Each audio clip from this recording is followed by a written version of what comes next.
So welcome everybody to the New Haven Free Public Library I2 virtual program. We're so lucky to have Susan Sharoma from the Foundation Center here with us today to talk about one of my favorite resources that we're able to offer folks at the New Haven Free Public Library, which is Foundation Directory Online. And I wanted to kind of just welcome everybody. This is a fantastic resource that we've been able to offer for a couple of years, and Susan does a fabulous job of showing us all how to get the most out of it. So I'm going to go ahead and let you know that there's no better person to ask your questions to about Foundation Directory Online than Susan. She has been a fantastic resource for leadership and support at Candid's library services, and it comes to us pretty much every year, as much as we can have her come and share what she knows. So Susan, I'm gonna let you have the floor, and thank you so much for spending some time with us today. Thank you so much, Gina. So on behalf of Candid, we wanted to thank the New Haven, Connecticut community, and in particular, we want to thank Gina Bingham of the New Haven Free Public Library for hosting this session today and for hosting Candid's databases, Foundation Directory Online Professional and Grants to Individuals Online.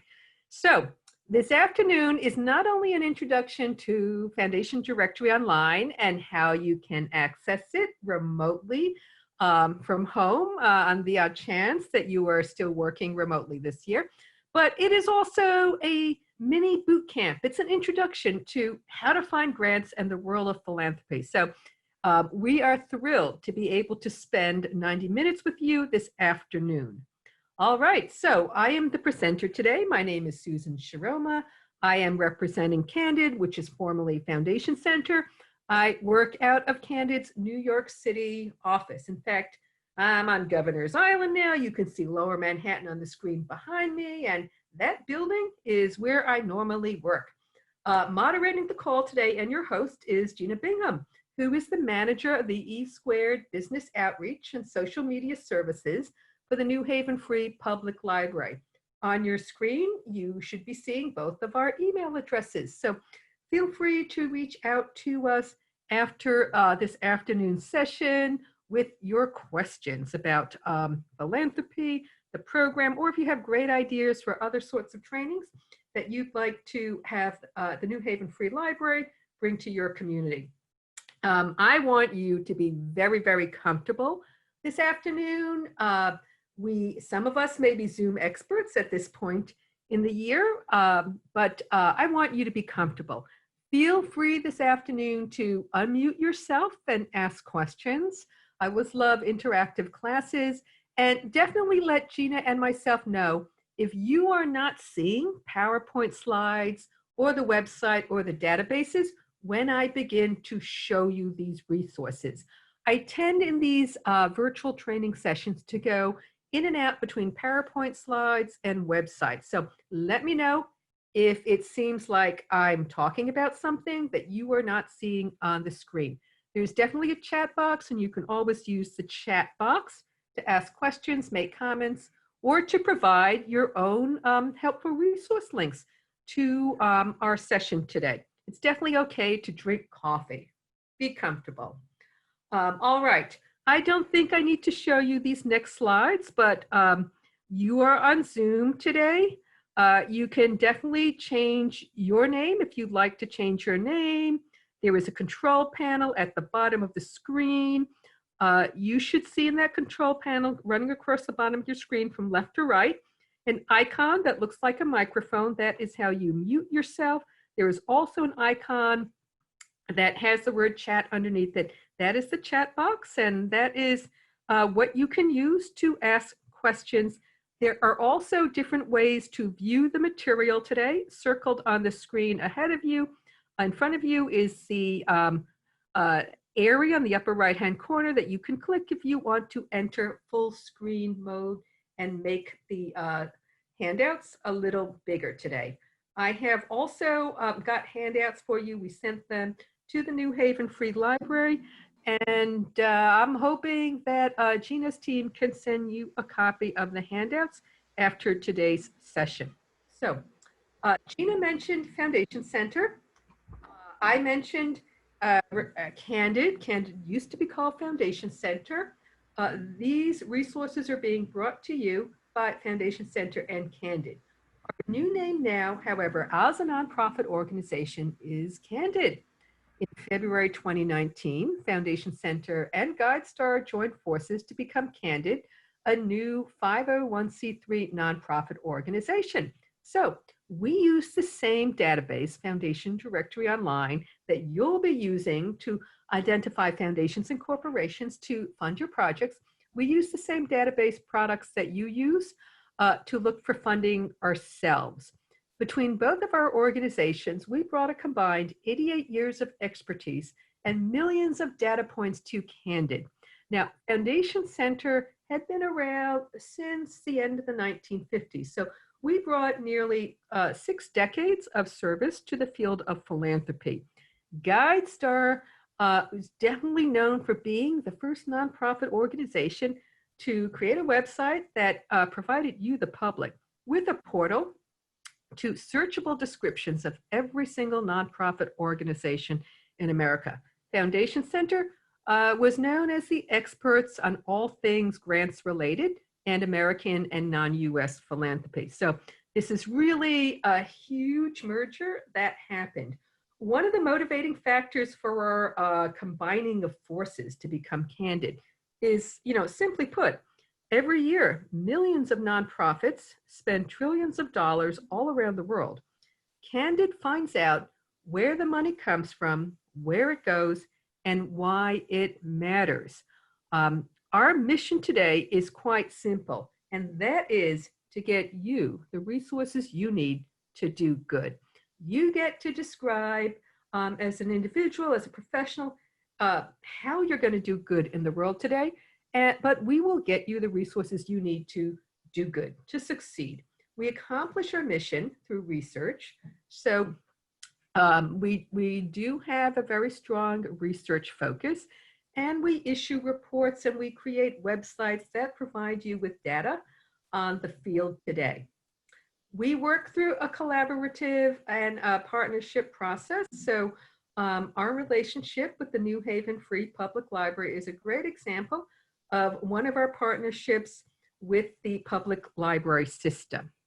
We also do a tremendous amount of training, e-training, virtual training and in-person classes. This is an example of one of our core curriculum classes. So Candid connects people who want to change the world to the resources you need to do it. Very simple, but quite a daunting mission. We're going to do it. Candid also reacts very quickly to global events, and we try our best to give you a sense of how philanthropy is reacting to global events. This is still 2020, even though most of us want the year to be over quickly. And it's a year of the COVID-19 global pandemic. Back in March of this year, we worked very quickly to create a COVID-19 pop-up resource page. I have the bit.ly link to that page on the screen in front of you. But if you also go to our main website, candid.org, that is spelled CANDID.org, O-R-G, and you look under the Explore Resources area, you will be quickly taken to the COVID-19 resource page. We are all fundraising in a COVID-19 environment at this point. And I'm going to recommend that periodically, actually regularly, you check out the resources on the COVID-19 resource page. You will see that we are doing a daily job of tracking the philanthropic response to the COVID-19 crisis. At this point in the year, it's the corporates have tended to react more quickly than the private foundation community, although you will definitely see a very strong philanthropic response to COVID-19. Also on the COVID-19 page, we are tracking country by country, state by state, within each state, county by county. We are tracking right down to the county level, the list, which is a growing list of COVID-19 relief funds that are being created.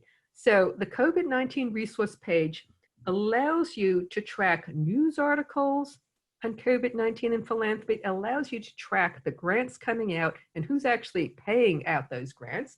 It also allows you to track COVID-19 relief funds, and we have them arranged country by country, state by state, and county by county. Also on the COVID-19 resource page, if there were any requests for proposals, RFPs, that have been published with COVID-19 grants, you will see links to those resources there as well. We even have a access to part of one of our databases called Foundation Maps, which is a data visualization tool. We even allow you on the COVID-19 resource page to literally create a map of your geographic area, and you can see which foundations and corporations are investing COVID-19 funds into the geography that you are studying. Also this year, the murder of George Floyd brought an increased number of requests to Candid for information on how philanthropy is responding to racial equity issues here in America. We actually have been tracking philanthropy's response to racial equity issues for a number of years. This year, we pulled all of those resources together and we created a racial equity resource page. So there is a bit.ly link on the screen in front of you. If you're going straight to our main website, candid.org, you're going to click on Explore Resources and then select the racial equity. It's also a page that you can go to if you are fundraising this year or next year for racial equity grants. So we do try to respond very quickly with our internal database to draw a picture for you on philanthropy's responses to these global events. You will be using one of our databases today, Foundation Directory Online Essential. That is the database that the New Haven Free Public Library is allowing you to access at no charge at home. So you have remote access to that particular database through your friends at the New Haven Free Public Library. That database, as all of our databases are, is literally updated every day, 7 days a week for you. So this is definitely a year to begin learning about fundraising, to begin learning about philanthropy, and how to get grants for your organization. There is a QR code on the screen in front of you at this point. You can take your cell phones and take a picture of that QR code, or jot down or take a picture of the bit.ly links. I'm going to recommend that you stay in touch with Candid by signing up to many of our free e-newsletters.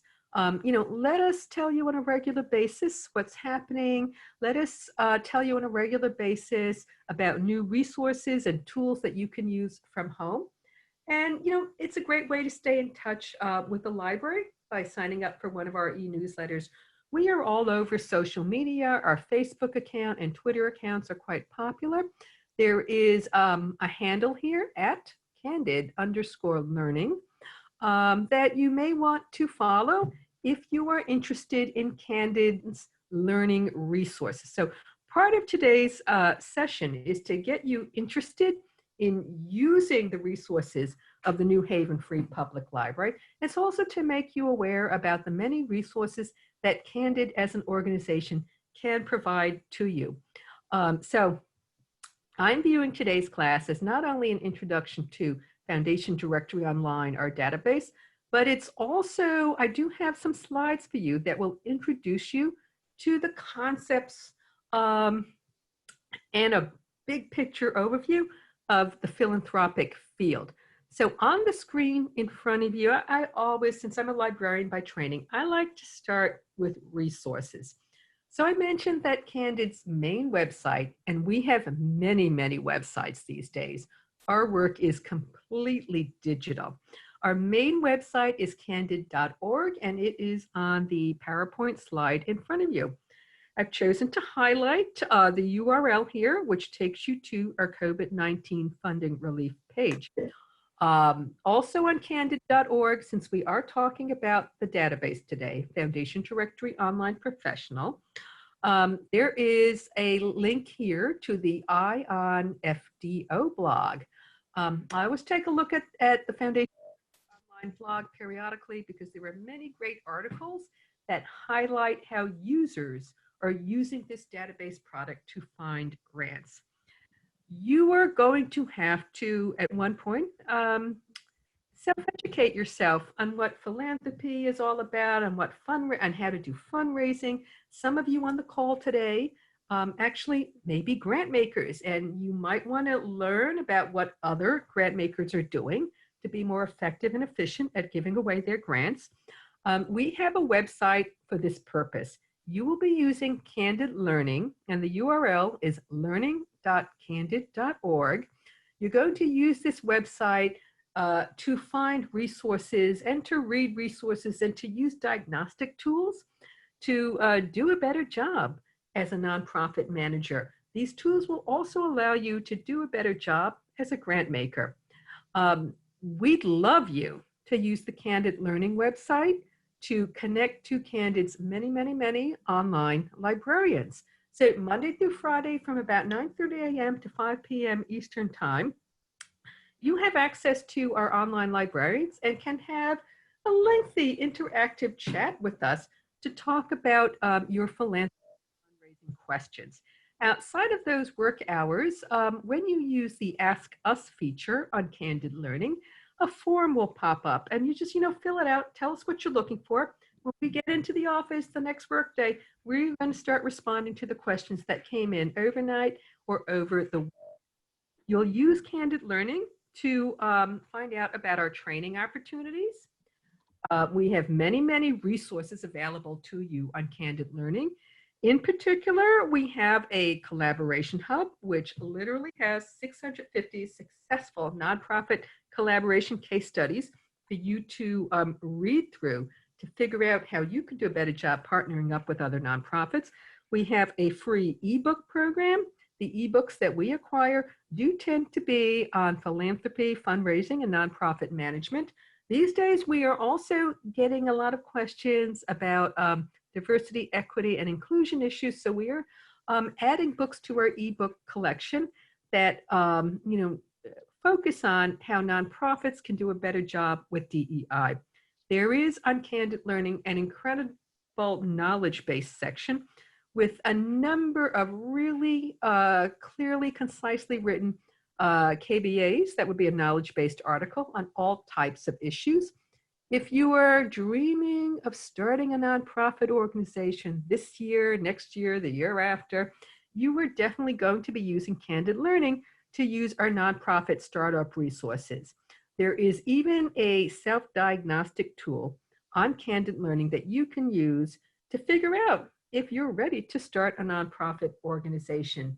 You're going to have to write proposals at one point. This is the classic way we ask foundations to fund us. We're going to write proposals. So on Candid Learning, you will find sample documents, which means sample proposals, sample budgets, sample cover letters. And these samples are writing samples that we picked because they actually got the funder to say yes to the nonprofit organization. Transparency in nonprofits, transparency in philanthropic organizations has been a very hot topic for the last number of years. You will find information on Candid Learning about how to improve your own nonprofit practice, and in particular, how to be more transparent about your work with the public. So Candid Learning allows you to access resources that will help you learn about fundraising and nonprofit management and philanthropy on your own time. YouTube, Candid has 2 YouTube channels. Our database, Foundation Directory Online Professional, has its own YouTube channel, which I'm going to recommend that you take a look at to listen to many of the short instructional videos on how to use our databases that we've provided there. Candid has its own YouTube channel, and just about any class or special event that we conduct, we try to have a YouTube version of that. So you can definitely find an event that fits your particular need by surfing through the Candid YouTube channel. In fact, today's class, Introduction to Finding Grants, has its own YouTube video that runs about 55 minutes. Foundation Directory Online, the videos that we produce for that product tend to be shorter, so you can get through them a little quicker. Now, most importantly on your screen, the New Haven Free Public Library. And for this, again, we are so grateful to the public librarians. Through the website at the New Haven Free Public Library, you can access Foundation Directory Online Essential, which is, I'm going to use the phrase, it's a smaller or abbreviated version of our main database, Foundation Directory Online. And you're going to get there through the nhfpl.org website. You'll click on collections and select the business, nonprofits, and job choice off the menu. When you go to this area, read through the business, nonprofits section, and eventually you will come to the link so that you can access Foundation Directory Online directly from home. So we do expect you after today's class to take a look at the database and begin using it. I will also be including a demo of the database and definitely the chat feature or unmute yourself and ask your questions so we can learn together. All right, upon completion of our time with each other this afternoon, I want you to be more comfortable just knowing that there are many different types of private foundations that give away grants, particularly in America. We have a very strong and vital private foundation community. I want you to do a little bit of thinking about what is motivating these institutions that we call private foundations. What's motivating them to give their money away? How do they decide what kind of difference in the world they're going to make? Will they support arts and culture, or are they going to invest their grant dollars into community and economic development, youth programs, public libraries, or libraries at academic centers? And again, the database actually does make it easier for you these days to create your own list of foundations that may be good partners for your work. We are going to talk about what you can do to prove that your organization is credible. So people still give to people. Even if you're representing a nonprofit going after a foundation grants, as an organization yourself, you want to make sure that the foundation that you're applying to views you as a credible organization, views you as an organization that they can trust their grant dollars to. So view grants as an investment in your organization. And when I'm doing my due diligence or homework on your organization as a nonprofit, do make it easy for me to find out who your president is, who your founder is, if you have a founder. Make it easy for me to see the list of board members that you picked to move your mission forward. If you're a large organization on the call today, I would even recommend that you make it easy for me as a funder to see who your senior staff members are. This is your websites are great ways that you can prove you're a credible organization. Along with a strong communication program. We're going to talk about researching potential funders. We're going to dive into the database product at one point this afternoon and begin doing searches so you can get a sense of the versatility of our funding. Please remember, and you can jot this number down right now, we have today the database products that you're using inside the New Haven Free Public Library and outside the New Haven Free Public Library allow you to search through profiles of 228,000 active institutional grant makers. So the use of a database product can do a lot of, speeds up your research much quicker these days. Normally you would be pulling out your credit card to subscribe to these resources, but through Candid's partnership with the New Haven Free Public Library, the library is providing you with these research tools absolutely free of charge. As a nonprofit, Candid provides, I'd say, very close to 99% of what we do. We are able to provide to you, the public, absolutely free of charge. But we also have things we do that we're going to charge you for. Again, these database products are subscription-based products, but through your local libraries, you can use them at no charge. So it's a matter of researching potential funders and figuring out which foundations you are eligible for a grant from. It's also a matter of writing those proposals. We have another class we'd love to teach to you called Introduction to Proposal Writing, but it's also these days a matter of figuring out how to make your initial approach to a private foundation. Should you call them and pitch your projects to them? Should you send them letters? Should you be mailing them proposals right out of the gate without any conversation? So learning how to use the database will help you plan your initial approach to a funder. Phone calls are okay, providing that the funders are still in their offices during, this COVID-19 crisis.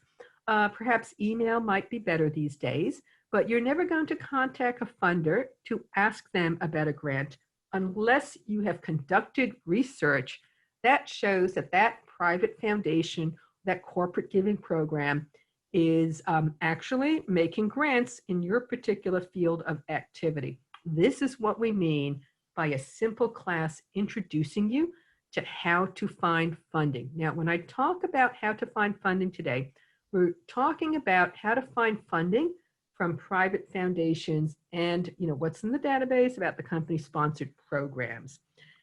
Seeking grants from federal, state, or city agencies is a completely different topics. So this class will also introduce you to the world of private foundations. We're going to go through the top 10 most important things you need to know about finding grants from private foundations. So first of all, I mentioned a database product, Foundation Directory Online, this week. It has 228,000 active institutional grant makers in it. It does an excellent job with American private foundations and American companies, but the database also has an international focus. You can literally use it to figure out who's giving grants to any city, town, or village here in America and abroad. And it's got it's got a couple thousand non-US foundations who are also in the system. Again, our work is very global these days, but philanthropy does work very differently in other countries.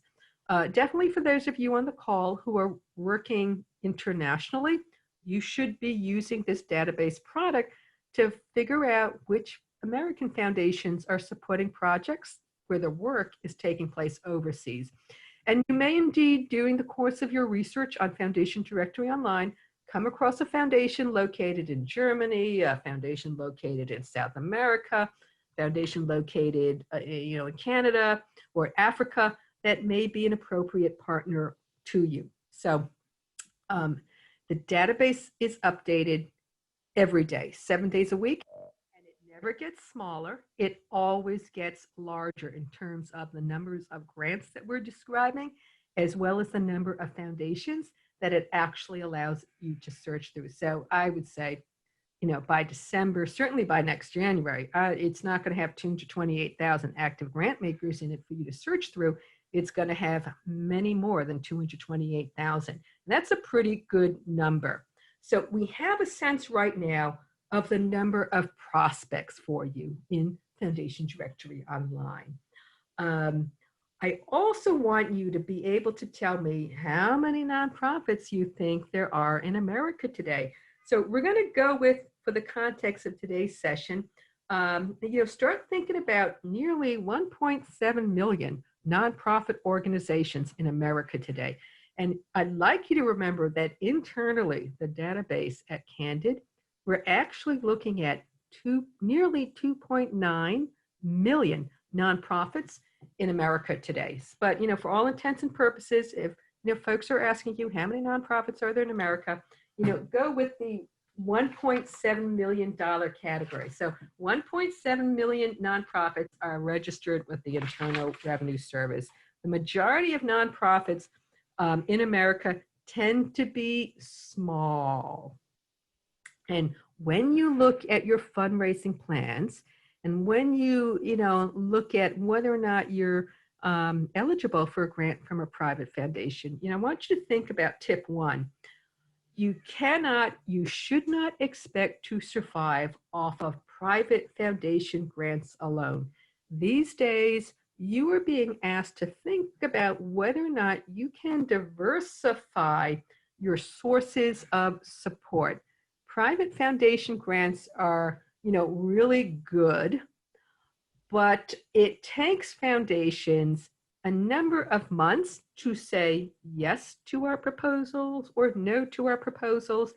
So, because it takes a number of months for private foundations to fund us, when you're looking for foundation grants, you got to give yourself, enough time to actually secure them.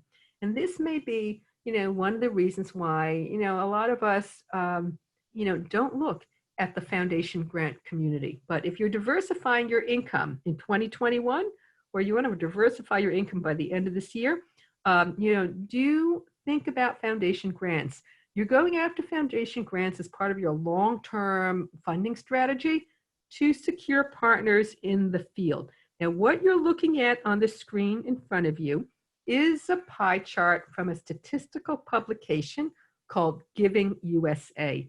This yearbook comes out once a year, so it comes out annually, and it summarizes private contributions in America. So I've been looking at this pie chart for like the 25 years I've worked for, Candid Foundation Center. These days, Giving USA as a publication is produced by the Center on Philanthropy at Indiana University. The particular pie chart that's on your screen now comes from Giving USA 2020. So it is representing data from 2019, which, seems like ages ago. But when you look at this data, when the staff at Giving USA looked at private contributions by nearly 2/3 of giving in America, or 69% of this pie, was giving by individuals. So if you know that 2/3 of private contributions in America are from individuals, I'd like you to reflect back on, what you're doing as a nonprofit to secure money from individuals. We are a very generous country when it comes to giving. You are going to become Candid experts. You're going to become experts at using Foundation Directory Online, the database, because you want to dive into this nearly, 17% of the pie from 2019 were the grants that foundations gave out to support nonprofit organizations. And the dollar amount of grants that foundations gave out between 2018 and 2019 went up. And so again, look at this pie chart. Individuals, we can probably make up our minds a lot quicker to say yes or no to your asks. How do you get money from individuals? There are some of you on the call today who are experts at annual giving campaigns. Some of you on the call are really enthusiastic supporters of special events. Some of you on the call may be asking your board members on a regular basis to ask their friends and associates for individual gifts to your organization. And many of you on the call today are using, online crowdsourcing platforms as well. And when I look at your websites, hopefully I see a donate button to make it easier for me as an individual to give you a gift. So 2/3 of giving in America is from individuals. Foundation grants are growing. But again, it takes them, think of it, foundations has taken about 4 to 6 months to say yes and no to us. So you're going to put the effort into figuring out if you're eligible for foundation grants, because you're thinking of, long-term, your ability to create partnerships in the private foundation field. The number of foundations never gets smaller every year. The number of foundations being created always grows. And that is why when I look at the grant maker counts in our database products, they get larger and larger every month. Corporations are 5%. So, this is a good year for you to begin asking yourself the question as a nonprofit. Are you representing a nonprofit organization on the call today that, maybe has a possibility to secure corporate partnerships. Bequests we're not focusing on at all today. This is your ability as a nonprofit to get, like someone like Susan, myself, to leave you, to write part of my estate to be given to you after I pass away. Bequests is seen as a growth area, but very, very difficult to figure out when somebody's going to pass away and what's in the final copy of their last will and testament. For the purpose of fundraising research, the ability to find foundations and corporations to fund you, we're going to focus on the database's ability to connect you to foundations and corporations.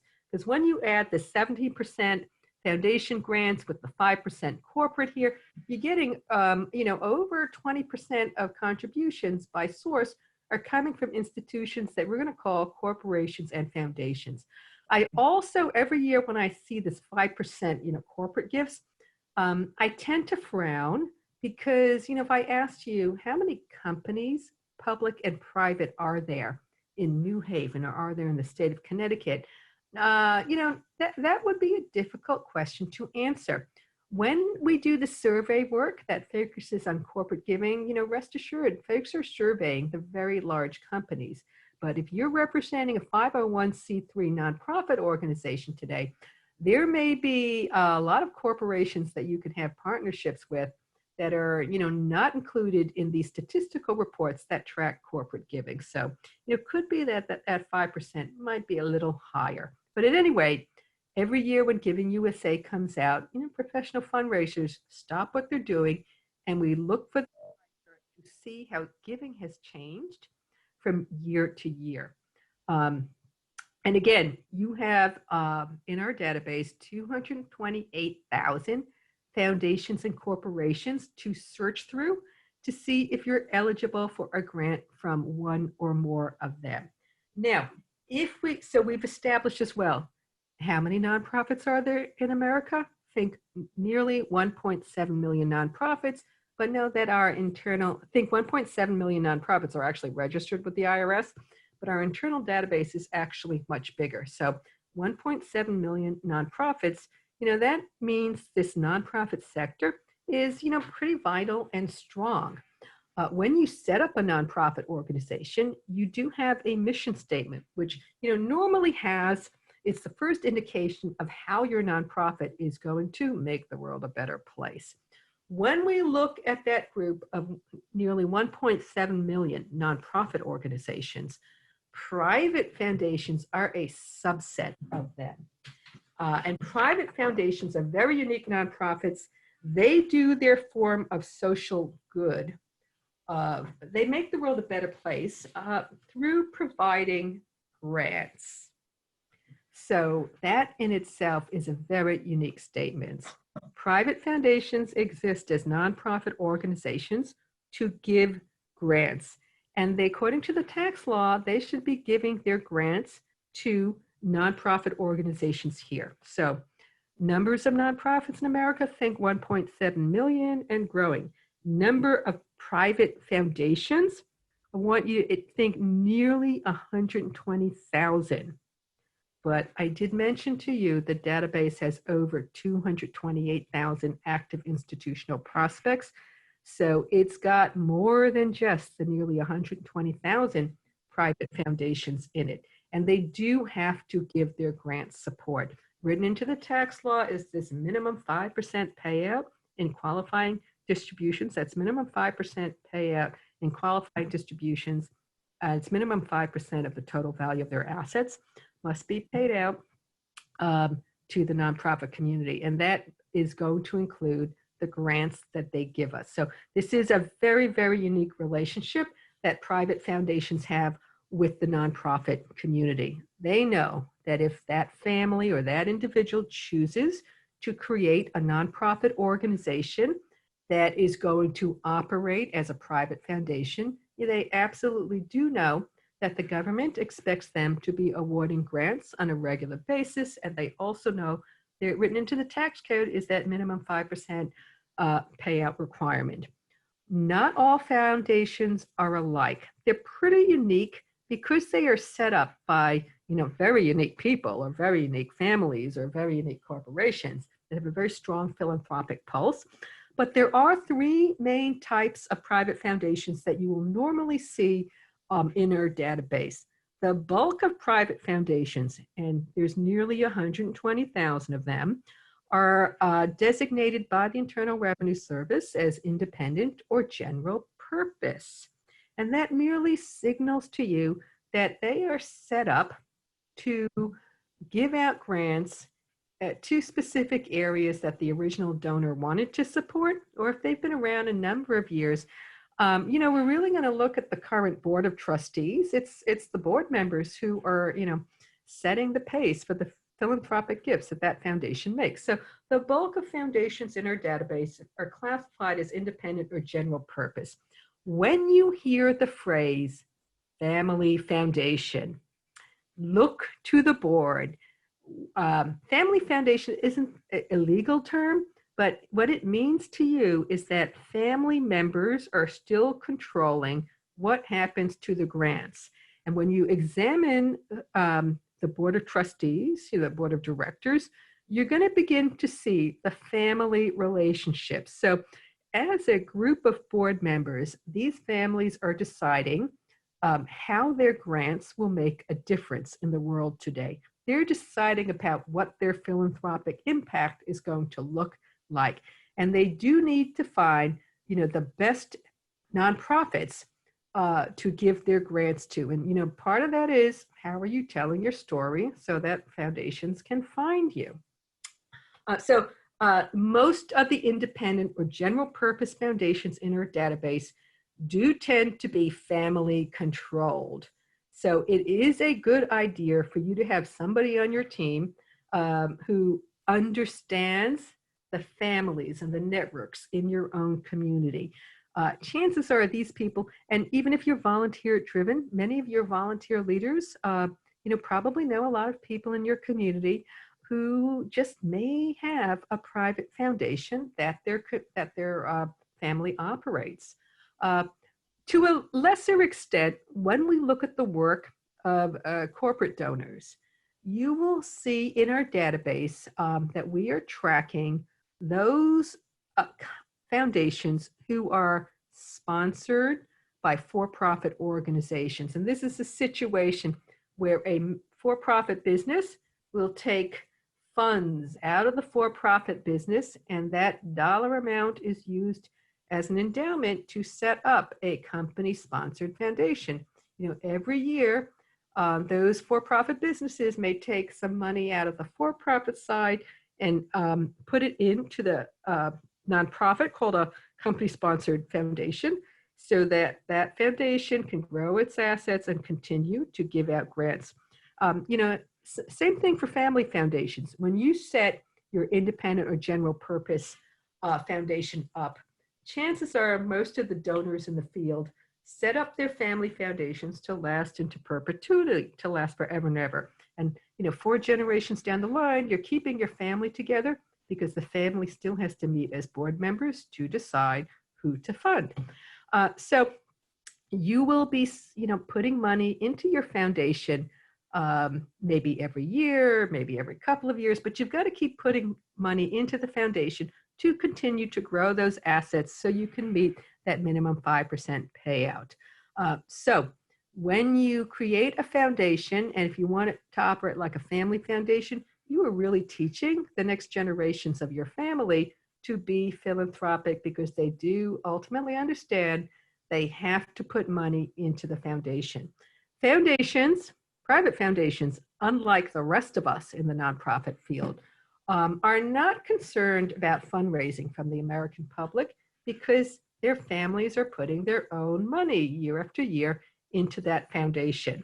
For most of us in the nonprofit sector, we do have to pay attention to fundraising in order to exist as a nonprofit and accomplish our mission. So company-sponsored foundations, when you look at where the money comes from that supports their grant-making activities, it is coming out of a for-profit business that has been, savvy enough to create a separate entity. They've created a nonprofit that's acting as a foundation to give away the company's money.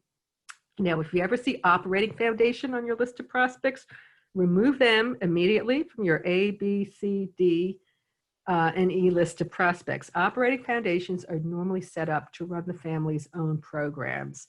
You know, the Gettys out on the West Coast, they have a Getty Foundation that gives grants to the Getty museums. Very difficult for an operating foundation to give out of whatever it was set up to do. So most of our prospects are going to fall into this independent or general purpose category, or if you've decided to go after corporates, they're going to be company-sponsored foundations or perhaps corporate giving programs. There are many other types of grant makers in our database outside of those that we, classically define as a independent or general purpose foundation or a company-sponsored foundation. The database also will tell you about federal agency grants, and sometimes you will even see those intergovernmental organizations indexed in the database as providing grant support. But I mentioned foundations must give the money away. So they do play a very unique role in this field of nonprofit organizations. They cannot exist without your help because they have to find nonprofits to give their grant dollars out to. And you do help those foundations achieve their philanthropic goals. So you've got to tell your story in a very compelling manner these days. That kind of helps foundations find you. There are many other types of grant makers in our database. Some of the grant makers in our database, for us to reach that, peak of 228,000 active grant makers this week, some of them are what we're going to call direct corporate giving programs. This is a situation where a business sets aside employees and a budget line to be philanthropic, but the business is still very much involved in the day-to-day activities of their giving program. There is no public tax return that they're filing. So, waited a little too late to tell you to use the phrase tax return, but nonprofits in America are held to high standards. We know that our annual returns, called 990s, are public documents, and they're available in a number of places on the internet. Private foundations, also understand that their tax returns, which are called IRS annual returns or 990 PF standing for private foundation, and they're public documents. So, a good researcher without too much trouble should be able to pull a tax return for a private foundation and see every single grant they paid out in their last fiscal year. Direct corporate giving programs, there's no law that says if a company runs a direct corporate giving program, there's no tax law that says they have to tell the public which nonprofits they're supporting or how much money they're giving to them. They're a little more difficult to research. Now, also in the database, as grant-making organizations, you will see an increasing number of grant makers that we call grant-making public charities. This just essentially means to you, you're dealing with a nonprofit organization that gives grants, but it's not their own family money that they're giving away. They're actually fundraising from us, the public, to give those grants. A fantastic example of a grant-making public charity would be your local community foundations, who do a fantastic job supporting local nonprofits. Community foundations support specific geographic areas. They also need to find families, they need to find corporations, individuals in the community who are willing to give their money directly to the community foundation, which is a 501c3. And in turn, the community foundation creates grant-making programs and is also seen as being the expert in understanding local nonprofit community needs. So there are community foundations in the database. There are grant-making public charities like the Ms. Foundation, which is known for supporting women and girls issues. But you might not also know that the Ms. Foundation does a great job fundraising from us, the public, in order to have money to give away. Michael J. Fox, the actor, well, there's the Michael J. Fox Parkinson's Disease Research Foundation. They do a great job supporting Parkinson's disease research. But they also have to fundraise from us, the public, in order to have money to give their grants away. So with the database having at least 228,000 active institutional grant makers, you're going to see a number of, in fact, a growing number of charities being created these days that give grants, but they also fundraise from us, the public, to give those grant monies. Now, getting back to what might motivate your family or you as an individual to create a foundation, varying motivations for a family to do this. When you work with your advisors to set up a nonprofit that's going to operate as a private foundation, your family's going to sit down and, have that conversation. How will your grants make Connecticut a better place 50 years from now, 100 years from now? And you're going to figure out what your philanthropic goals are.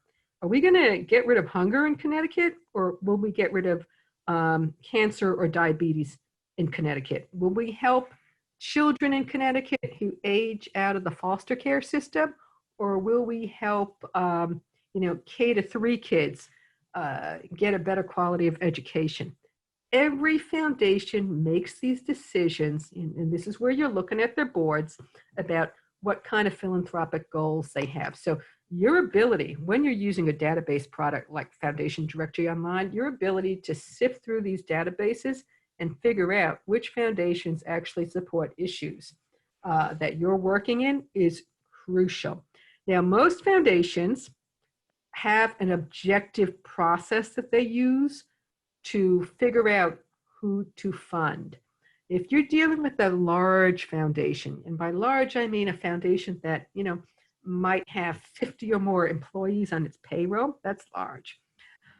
They're definitely going to have a process and procedure that they in place to figure out how to make their grants. If you're like, many of us, and most of your grant support is going to come from smaller family-controlled foundations, they might not have a step-by-step process that you use to make these grants. But again, the database tells you about application deadlines. It's going to tell you if a private foundation has its own application process. The database will tell you whether or not a private foundation has an online application process. And the database will tell you when, hopefully it'll tell you when the board meets and who sits on the board. So if you know somebody, you can make that phone call and have a conversation before you apply. Some foundations will literally say, send us a letter. Others will say, send us a proposal. Others will say, see our website and check out the eligibility quiz. Every foundation tends to be a little bit different in the process it uses. When corporations give to nonprofits, they are looking at their bottom line. They're looking at how their philanthropy improves the neighborhood and how that might improve their profits at some point. So there's this concept of CSR, corporate social responsibility. When they give, they're looking for their grants to help them out with their branding, their visibility, and their bottom line. If you, the public, view a corporation as being a good citizen of the world, you're more likely to buy something from them. So knowing your metrics, when you ask corporations for a gift, they're likely going to want to know your numbers. Who do you represent? What kind of reach in the community can you give them? What do you do? Just, keep that in mind. Corporations give for different reasons than private foundations give their grants to. And grant-making public charities, again, some of them are focused on a specific region or a couple of counties in Connecticut, for example.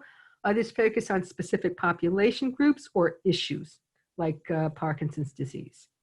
So again, the database makes it very easy for you to sift through 228,000 grant makers and create a pool of maybe 30 foundations that look good to you. But the real magic of fundraising comes when you start reading through the profiles that the database will give you, and you have to figure out out of 30 foundations you find who are the best possible matches for your organization. And that's where you're going to do some additional research outside of the database product. Now, at one point, we all have to ask a foundation for a grant, and that is called grant writing or proposal writing. What is your organization's ability to put together like a 6 to 8 page document or a 2-page letter asking for money?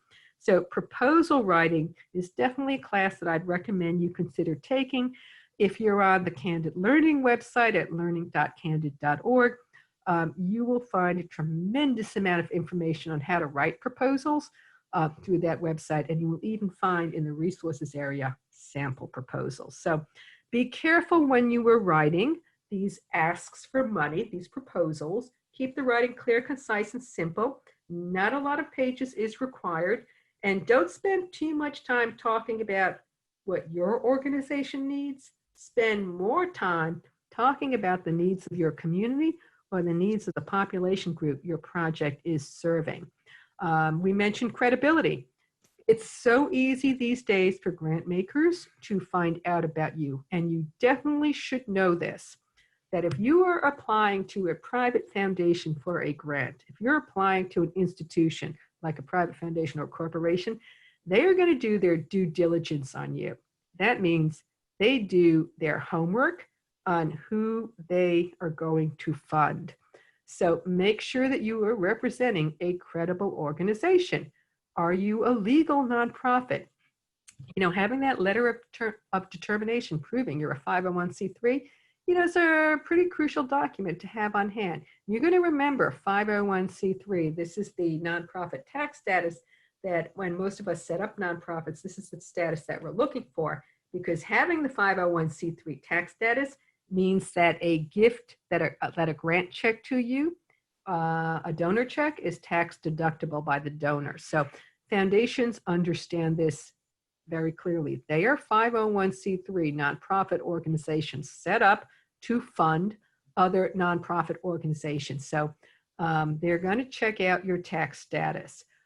They're also going to ask you what your mission is, or they're going to go to your website to try to figure out what your mission is if they don't know you already. So do spend a lot of time looking at your mission statement and then reading through the profiles that you will extract from Foundation Directory Online that help you figure out whether or not that funder's philanthropic focus area is in sync with what your mission statement is. Does the funder support youth development, or is it spending more of its money on scientific research? This is what those profiles tell you. Now, your leadership is really important to these. People want to know all about your executive director. People want to know all about your board members. People want to know all about your senior staff members, because they're not only investing in nonprofits, but they have to trust the people who are running these organizations. So when I go to your website and I look in the About Us area, you know, it's always a good idea to have your president's bio and headshot there. If you're a large organization, you know, tell us a little something about your senior staff members. And by all means, for all of us in the field, whether you're a small nonprofit or a very large nonprofit, give us the board list. Don't make me do the additional research to find out who's on your board. So, you know, providing us with a board list, board bios, is definitely goes a long way to establishing your credibility. We are working in the field where literally nobody gets up on Monday morning and says, with their cup of coffee or their cup of tea, I'm going to do my work as a nonprofit manager today because my goal is to provide my community with low quality programs. Everybody in this field of working for a nonprofit, representing a nonprofit, we all get up on Monday morning and we say, my job is to provide the most high quality programs I can that meet a real need in my community. So when we look at your credibility, when we do our homework on what your nonprofit has accomplished, you know, leave breadcrumbs for me. Make it easy for me to figure out that you're providing high quality programs. Always have somebody on your team who's getting the word out there about what you're doing. Remember, private foundations tend to talk to each other about what local nonprofits are doing. So you're going to get a grant from a private foundation. You're definitely not going to get grants from all of them every year like clockwork. They don't work like that. But if a grant maker is happy with your work and you have this relationship with them, you stay in touch with them, they're more likely to be out there telling other grant makers about your accomplishments. So that's, you know, called creating a buzz about yourself in the philanthropic world. Now, this last point here regarding credibility. Do you have a strong organization on financial infrastructure? That's where our website, guidestar.org, comes in. Guidestar.org allows you to tell your story to a donor base, to a funder community. It's a free website, and you can update your profile at no charge to you except your time. Tell us more about your work through GuideStar. And, usually like donors, they're going to search through GuideStar looking to find nonprofits to give their clients money away to. So GuideStar also gives the public access to some of your financials, in particular your 990 form. So it is getting easier and easier these days for private foundations or people who work for them to figure out your internal management and financial capacity, because there are so many tools out there that give them access to your tax return. And by the way, when you apply to a private foundation, they are indeed most likely going to ask you for a copy of your last audited financials. So they are looking even at the financial side of your organization to get the sense of how credible you are. And they will ask other funders about what they know about you. So if you have misused a grant and not spent grantmakers' money wisely, that kind of fact just like gets around in the local philanthropy community. So you want to make sure that you're credible. I'm going to step out of the PowerPoint slides now. Let me stop the share and just say hi to everybody. Oh, terrific. I'm going to check the chat box. Great. So again, for those of you who joined us, feel free to unmute yourselves, interrupt, ask questions, or pop them into the chat. I'm now going to try to share my web screen. There are handouts that we are going to get you. What you should be looking at now is a handout labeled Candid Learning, Foundation Directory Online Worksheet. This will be emailed to you. And it's, it's a worksheet that, when you set it up, you can make these boxes get bigger and bigger by typing into them. I'm going to recommend, if you are new to using the database Foundation Directory Online, that you take a look at this worksheet first before you dive into the database product. This just makes you jot down keywords about your project that you're raising external money for. I want your name. I don't have to know today the total cost, but you should certainly know the total project cost. I need a description of the project, and then you're going to try to figure out, well, after you read through your project description, what subject areas would you file it under? Animal welfare and environment, or would you put it under medical research? If you are running a project that has specific population groups that you serve, by all means, jot them down. Do you support seniors and elderly, or are you more likely to support a new immigrant community, or are you supporting ex-offenders? That's important when we look at your project description. Geographic focus is literally, where in the world is your project taking place? Is it just taking place in New Haven, or is it in Fairfield County? Is it taking place in Rhode Island, or is it taking place in Southern Maryland? Knowing the focus or where your project is taking place helps me when I dive into the database, because there is a search field you're going to use that literally says geographic focus. And that's when your ability to tell the computer to only pull up grant makers who have funded in those specific areas. If anybody on the call today is representing your local United States congressperson or congressional office, we even have your congressional districts listed as a geographic focus of these grants. You're going to jot down a few thoughts about what your project needs. And if you're a little more advanced, you'll probably know what kind of support you need. If you don't understand what this needs, just say you're looking for project support or program development. That means you're looking for grants to support a specific program that you're operating. Some of us will use the database to find general operating support. There's literally over 225 different types of support strategies that foundations use to help us out. Transactions, we always want cash. The database does a great job telling you about cash grants, but if you're looking for another type of transaction, like a loan from a foundation, it will also describe that type of transaction.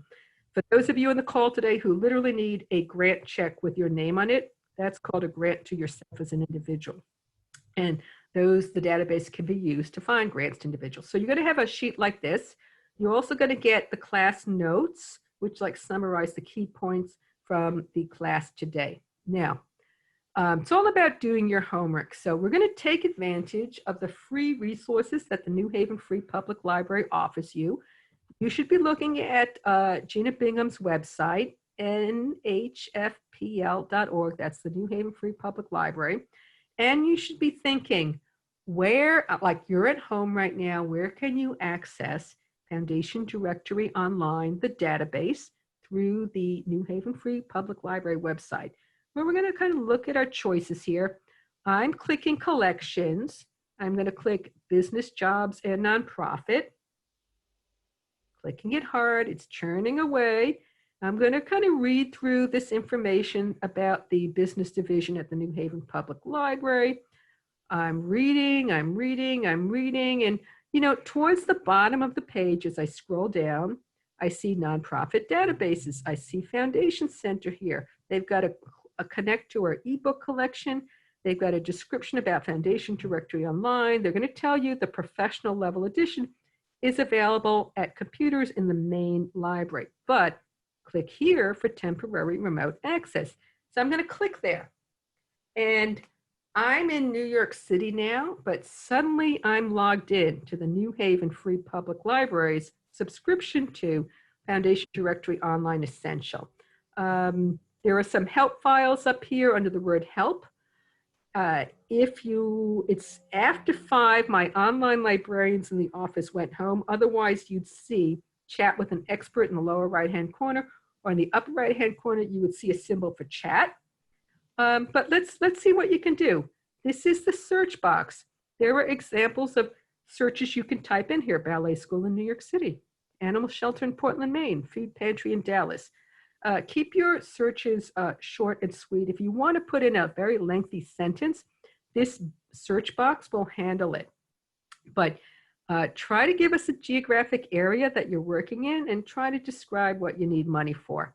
We're going to try one quick search here. Animal welfare in, or I could have said in New Haven or county. Let's see how the computer interprets what I just typed in. All right, I typed in animal welfare in CT for Connecticut. So the computer just pulled together a list of grant makers that fund animal welfare. It also thinks I'm talking about a word welfare. I don't want this word in here, so there's a little X in a circle. I'm going to click it to remove welfare from it, but also thinks I'm looking for program support, and it got Connecticut right. It's also reminding me Connecticut is in the US. So I removed one of those words, so now it's just focusing on animal welfare in Connecticut. It's doing my thinking for me, and it's assuming I'm looking for program support for a program I'm running that has to do with animal welfare. And suddenly what's happened on the screen after I clicked search, it's telling me how the advanced search feature is interpreting my search. Got my subject area, animal welfare. That was pretty straightforward. I could have put animal shelter in, and probably animal welfare would have popped out. It's got the geographic focus, so it's looking for grant makers who have invested in the state of Connecticut, anywhere in the state of Connecticut, for this topic. It also has a program support, and it's telling me it found a total of 169 grant makers. It usually goes back to 2003. I'm going to just set this to 2013 to 2020 to get a current list of grant makers investing in animal welfare in Connecticut. All right, that's good. The number's still pretty high. I got 157 prospects here. I'm scrolling through the screen. It's going to show you this group of 157 grant makers, 1, 2, 3, 5 at a time. If I want to click view all, it will pull out of that group of 157, the first 100 it sees. And now if I like to read alphabetically, I can click grant maker and sort the list alphabetically. It's telling you the city that it's located in. So Petco is a store that a lot of folks with pets at home have probably shopped there. They're headquartered in San Antonio, but you know, their operations, I'm sure they've got stores in Connecticut. It's telling you a city location of the grant maker, the state, what country it's in, because this database is international. Assets and total giving are from the Petco Foundation's last tax return. Amount funded, do keep your eye on this column.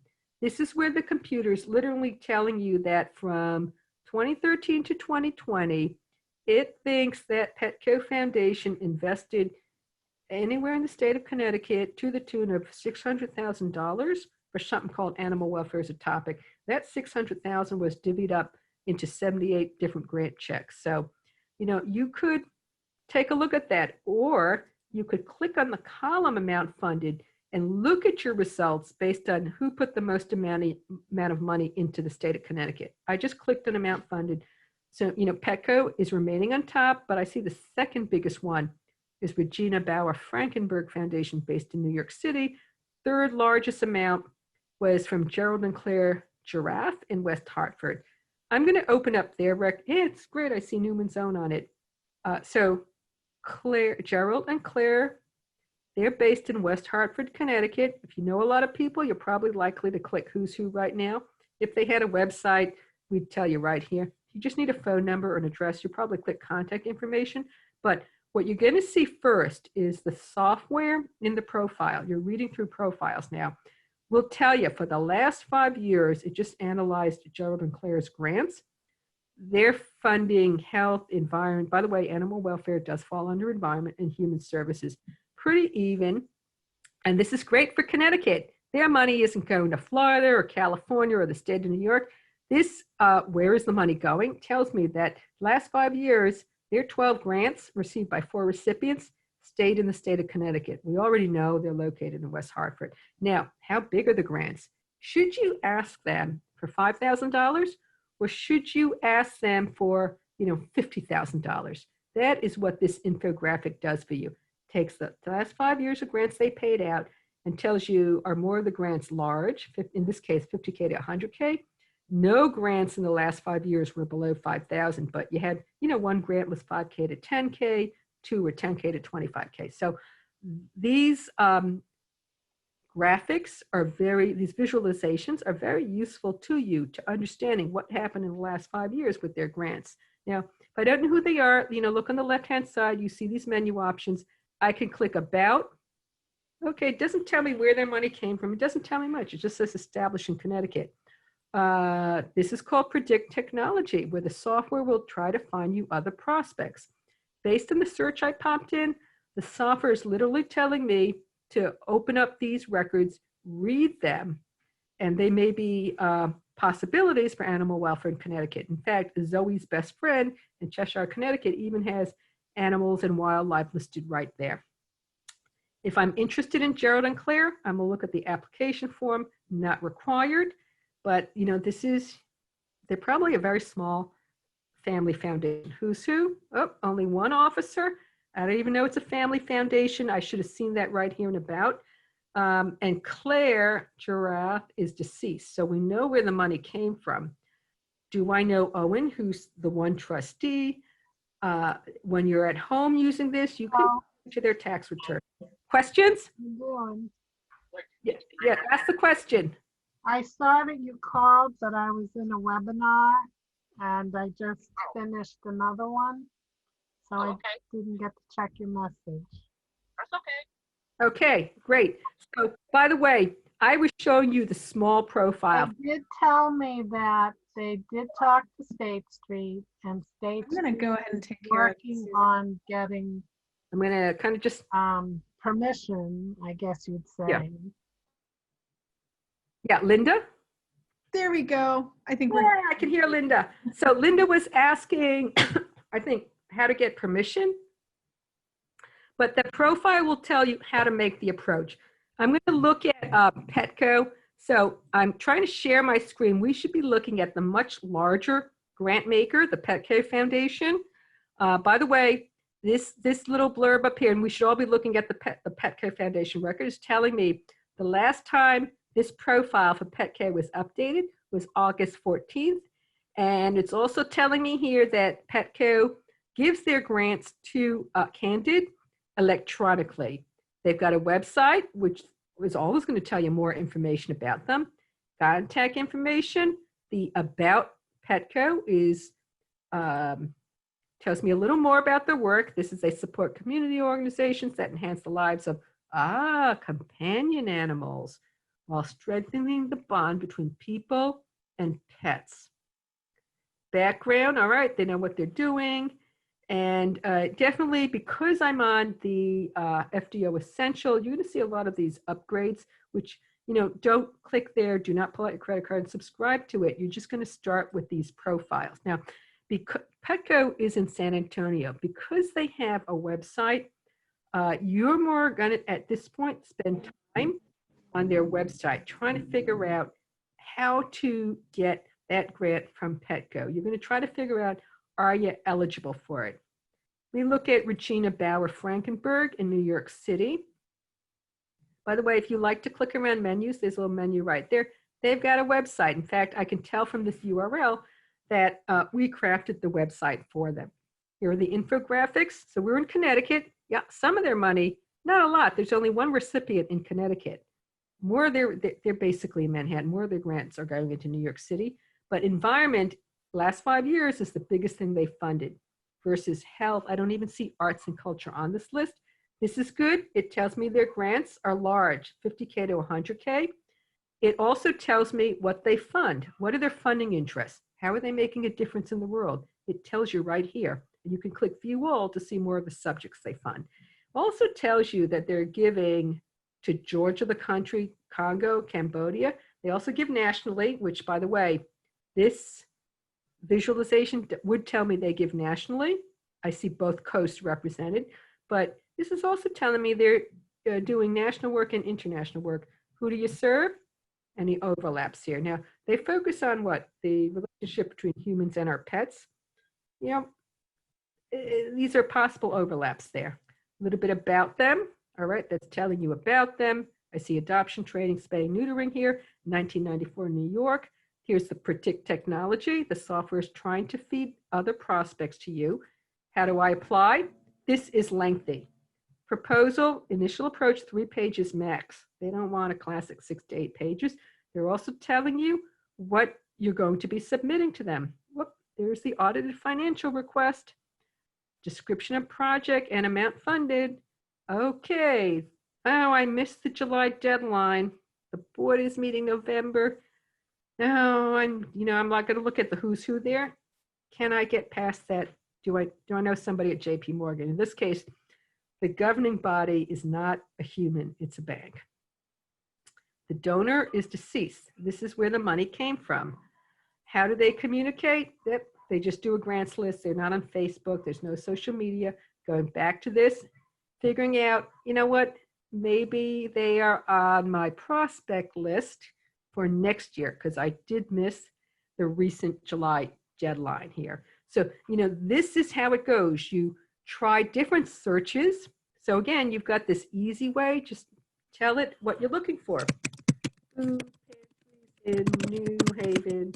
I could spell Connecticut, or I could try to see, how it interprets CT. Pantries in New Haven. It just went through food nutrition, who does program support. It's got New Haven correct. I could try a county level to pull this group of 9 grant makers up a little larger. Now, you are on Essential, which is what you're using at home. When you were inside of the New Haven Free Public Library, you're going to be using the professional level edition, which is indeed a professional fundraising database. That's going to give you the descriptions of the grants. It gives you descriptions of the recipients. But, for now, when you're at home, working remotely during COVID, you can definitely read through these 9 grant maker profiles and make a decision. Fantastic. Gee whiz. If there's a website, spend more time on the website. This is the symbol for LinkedIn. I'm going to go straight to the who's who. We're starting to connect board members to their LinkedIn accounts. There's 26 employees, that's staff. So we're also going one by one and trying to connect these folks to their LinkedIn accounts. So if you know a lot of people on LinkedIn, when you're using this at home, open up another tab, keep your LinkedIn account turned on, because it'll immediately tell you, if you see the LinkedIn symbol next to any of their names, it's going to tell you whether somebody in your LinkedIn account can introduce you to Sharon or Stephanie. We're trying to make this product easier for you to figure out how to talk to these folks. So funding interest for your community foundation, this is very extensive. Population groups that they're investing in, that's pretty extensive. Looks like this foundation must have donors who have an affinity for UK because there's money going to Connecticut, UK. Also, when I look at the visualization of where the last 5 years of their grant support went, fantastic. Connecticut is in the heaviest shading, but you must have folks in your side of Connecticut who like nonprofits in California because some money went there. What's being funded? I have the top couple of categories. Most of the grants look like they're 0 to 5,000. So this is very different from those last ones we pulled up. If you don't know who they are, click the About and start reading. If you see program areas listed, click it, open it up, and read through the program areas. Got to figure out how your group fits in to these formal program areas that the Community Foundation for Greater New Haven runs. Other funders to consider, do take a look at that. You can click, click, click, read those profiles. Application. Okay, it's warning you right here. Go to the website for the forms, guidelines, and specific deadlines. This was nice. Number of copies of proposals to include is going to vary.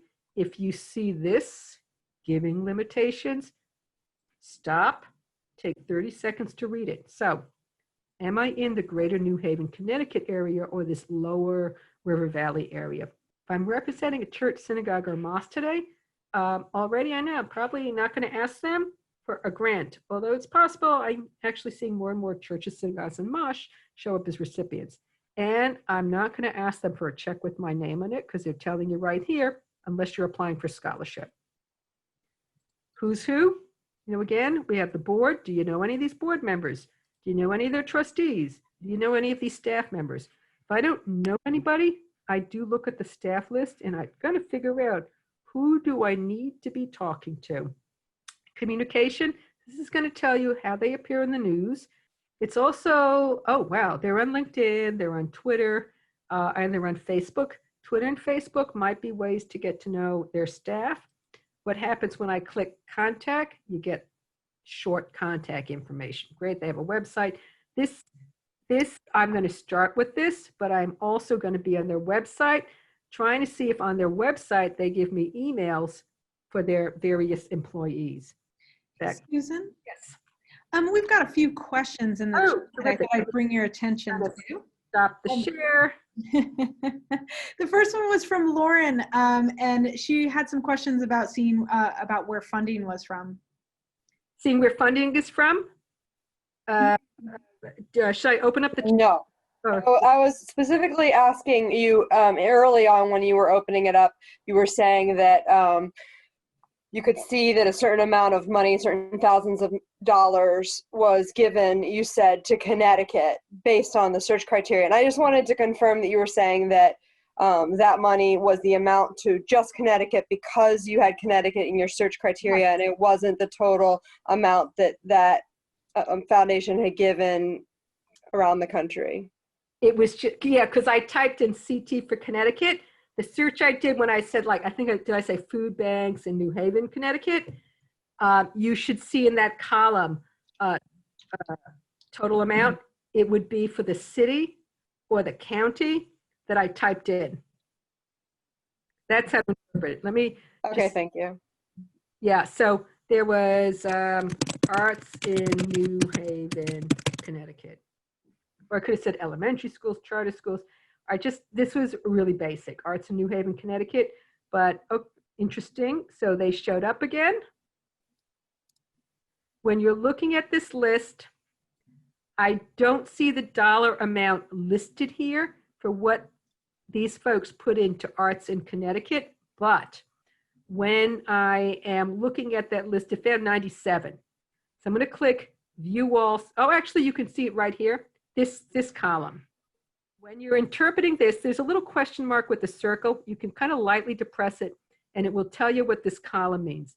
This means that the community, my search was arts in New Haven. The software took that word arts and it broadened it. It's to include public arts, arts ed. It's breaking arts down for me. This means Community Foundation for Greater New Haven, the software is telling us that actually going back to 2003, because I didn't use the advanced search feature, that this is the dollar amount, about $900,000, that the software thinks the Community Foundation for Greater New Haven invested in arts grants into, yeah, I did say New Haven here. That's into that city, town, village. Now, if I pulled out the advanced search features, I can see how the computer is handling the search. New Haven is in Connecticut, which is in the United States. This is literally instructing, because I typed in New Haven space CT, telling the computer to only pull out grants that serve this. It's treating New Haven as a city that served this city, and it interpreted arts really broadly. It's pulling in all sorts of other ways to say arts. It's also telling me it thinks I'm talking about exhibitions and program support. You can always like remove these and rerun the search, or you can just tell the computer, you know, I like to say this. If I see this slider bar here, the software automatically goes back to 2003 in its searches. If I'm in fundraising mode and I see the slider bar, which you're going to see when you're in the advanced searches, I do like to set my searches to go like last 5 years, last 6 years. Actually, that was like last 7 years. And I'm going to rerun it. I have about the same amount, 184 grant makers to go through. Amount funded literally means, actually, now that I'm clicking on it, it's not kind of working for me well, but this will tell you it's the amount that the software thinks this foundation put into New Haven, Connecticut for anything pertaining to the arts. And you can sort these columns. So looking at this list, it found that the Minneapolis Foundation put 20 million into New Haven for arts. And I believe, yes, I did say 2013 to 2020. So it's current. 20 million is divided by 8 grant checks. So those grants are fairly sizable versus the Community Foundation for Greater New Haven, which invested 1.7 million since 2013 into New Haven for the arts. But this dollar amount was literally divided between 192 grant checks. Henry Luce is pretty large. They're a well-known national, international arts funder in Manhattan. This check, this grant amount, 1.7 mil since 2013, that was divided up between 2 grants. I don't know if it's 1 recipient or 2 recipients, but the size of those grants is fairly large. When you divide 1.7 mil by 192 different grants, you're probably getting a spread of different sizes. But yeah, amount funded, definitely keep your eye on this column when you're looking at your list. And again, it automatically shows them to you 5 at a time. If you like to look at your list 100 at a time, that's when you're going to click View All, and you'll get a lengthier list. If you like to read alphabetically, sort it like that. If you want to read by which ones have the most assets or which ones had the most total giving in their last fiscal year, you can sort by that. I usually look at amount funded, and sometimes I sort them by grant count, because like in this case, I want to know who put the higher number of separate grants into New Haven for arts. And it's your community foundation.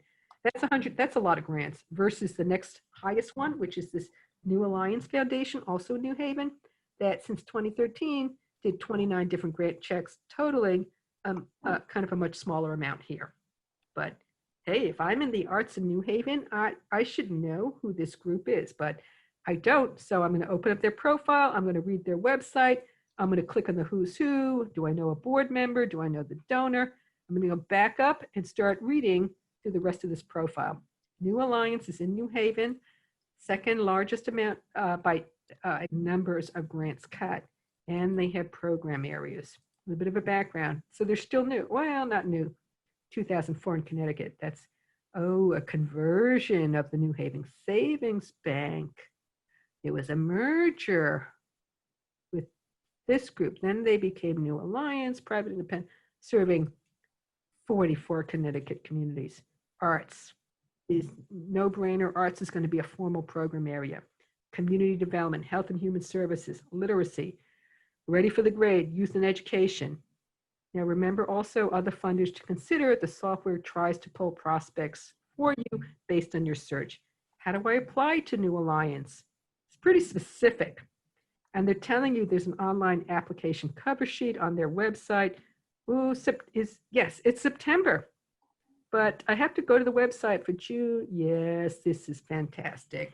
So at this point in the year, maybe I want to try for one of these December deadlines. They're also telling you here that board works quickly. You're not going to be waiting for like 4 months, 6 months for them to make a decision. They're saying, you know, within a week of the board meeting, they're going to make final decisions. They work quickly. But this is what you should expect to submit. So, you know, already I'm getting excited about them as an arts group. You know, do I know these officers? Do I know anybody inside? This was very, very specific. This is great. And a little bit about them. And again, I'll go to their website next and figure out what they're saying on the website about these programs. And, you know, am I eligible? This is great. Most of their money stayed in Connecticut. How big are the grants? Oh, hi, Jessica. Let me stop talking. Jessica had a question. There might have been other questions in the chat. Hi, Jess. Let me see if I can unmute you. Thank you, Angela. You're definitely, yeah, you can put any city, town, village outside of the US can be used in this database. So when you're typing your search in, that's when you're going to say Nicaragua, or you're going to say Beijing, or you're going to say, you know, Paris, France. It will work for you internationally as well. Jessica, great, you're unmuted. What was the question?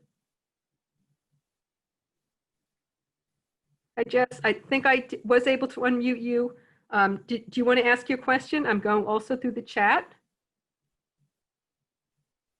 Oh, yeah. By the way, Angela, for now, you can use the Foundation Directory Online Essential through the New Haven Public Library's website. But in the future, New Haven will make you pull out your New Haven Public Library reading card. So you want to read through the website to see what it takes to get a library card.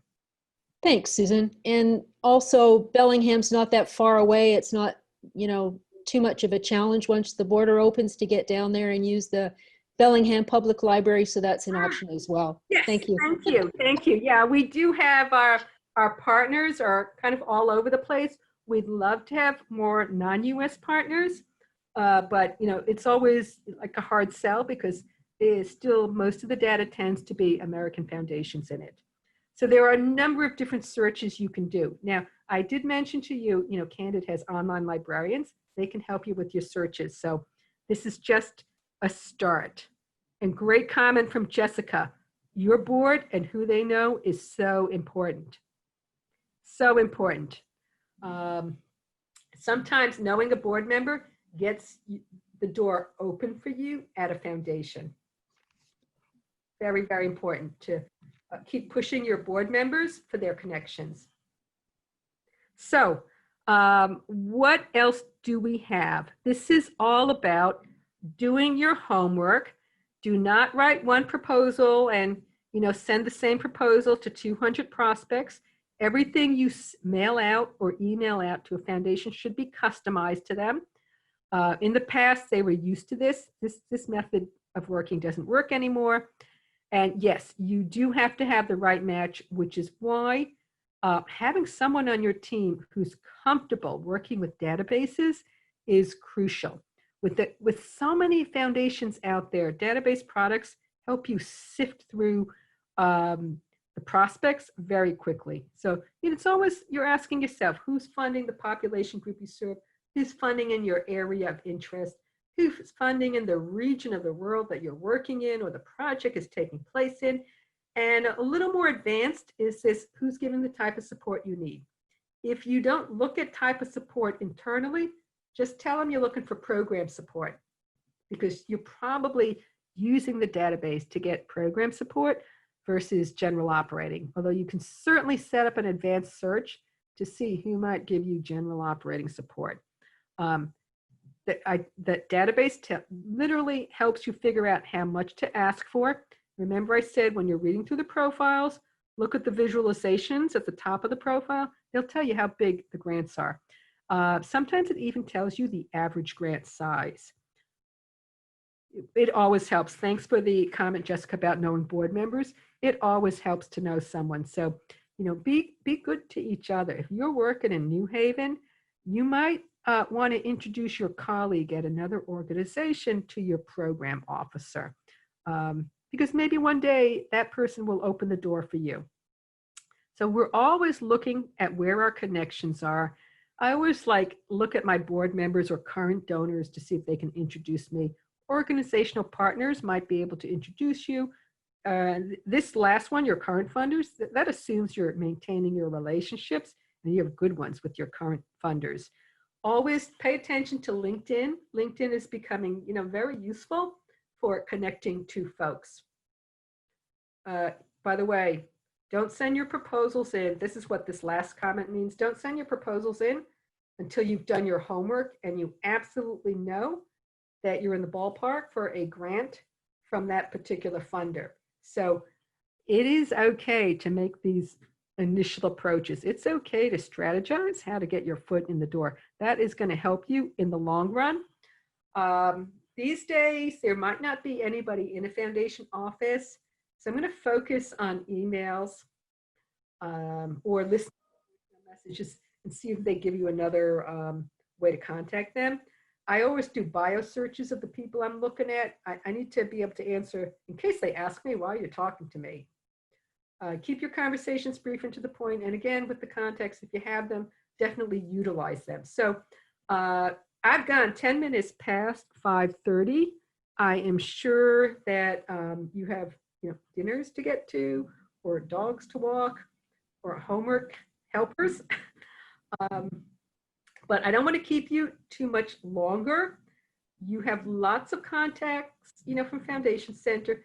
Again, if you use our YouTube channel, Candid, and the YouTube channel for Foundation Directory Online, you're going to see videos on how to work with the professional level edition of our database. And there is a video of like a 55-minute video of today's class that we recorded at Candid. I think Gina was recording today's session as well. We were, and I want to just take a quick second at the end of this to just thank you so much, Susan, for joining us once again for a wonderful program. And if you come up with one at the end or once you're thinking about it later, feel free to email either one of us and we'll follow up with you to make sure that your answers get you get the answers that you need. And then later in October, Susan is joining us again. I believe it's October 23rd to talk about a little bit more about Foundation Directory Online. And if you're interested, please do reach out and I will get you that information for the next session.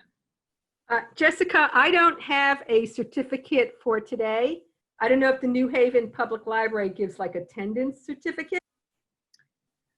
You know what, we haven't in the past, but I'm going to follow up with an email with the handouts that Susan mentioned, and then also to make sure that everybody has that contact information for the next program. So if that will suffice, I'm happy to do that for everyone on this call right now. So yeah.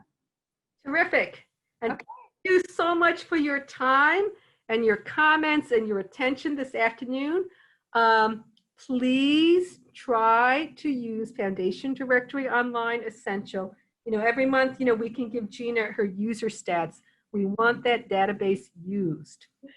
Even if you're in, Vancouver, you can use the database or find one of our Candid library partners a little closer. And good luck with the COVID-19 fundraising this year and next year. Please stay in touch with our online librarians and stay in touch with the team at the New Haven Free Public Library to get some help answering your questions. All right. Thank you so much. Thank you. Thank Everyone you. have a wonderful evening. Lydia, one of the issues for us is getting around the phrase by invite only or the foundations who say contributes to pre-selected. This is where your research and your connection, like who do you know at the board, can help you get your foot in the door. On learning.candid.org, there's an article in the knowledge base area about how to work with foundations who say contributes only to pre-selected organizations. I think that's what your question addresses. Thank you so much.